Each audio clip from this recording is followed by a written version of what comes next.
Evidence देतोय सांगितलेलं आहे की 2 दिवसात कोणी ठीक आहे ना, ठीक आहे ना, देऊ द्या ना, द्या ना मग द्या. पण हा विषय कोर्टात चाललेला आहे, द्या ना कोर्टात काय ते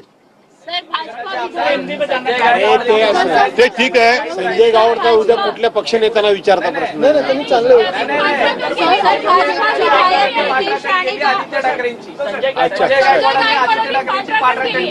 नाही, त्यांना खास धन्यवाद देतो, कारण आमच्या घराण्याच्या 6-7 पिढ्या जनतेसमोर आहेत.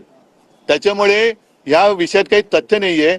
दूर दूर तक कोई असं ज्याला म्हणतो तसं काही दुरान्वयाने सुद्धा संबंध नाही.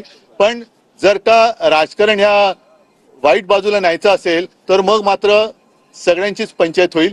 कारण खोट्याचं जर का तुम्ही नायटा करणार असाल तर ते तुमच्यावरती बुमरँग होऊ शकेल, हेच या लोकांना मी सांगू इच्छितो. वो बकवास है, वो बकवास है, उसके बारे में कुछ बोलना नहीं चाहता. यांना मुलाखतीत एक प्रश्न विचारण्यात आला, एका वाक्यात उत्तर विचारण्यात आलं, शरद पवार आणि तुमच्या बाबतीत त्यांचं काय मत आहे असं विचारण्यात आलं. त्यावर ते असं म्हणाले की भरवसा नाही.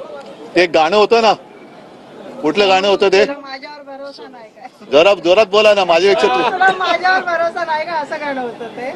सोनू तुला माझ्यावर भरोसा नाही काय असं विचारत आहे ना.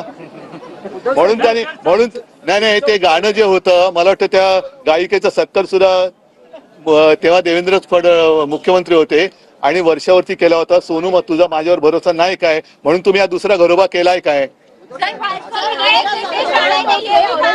वो बकवास लोगों को मैं जवाब नहीं देता.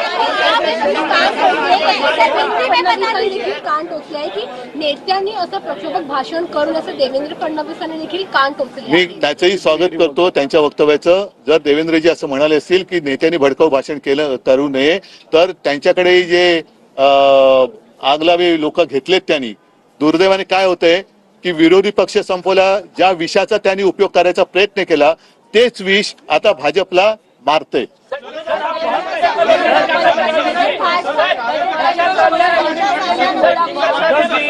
आप बहुत ही परिवार से आते हैं.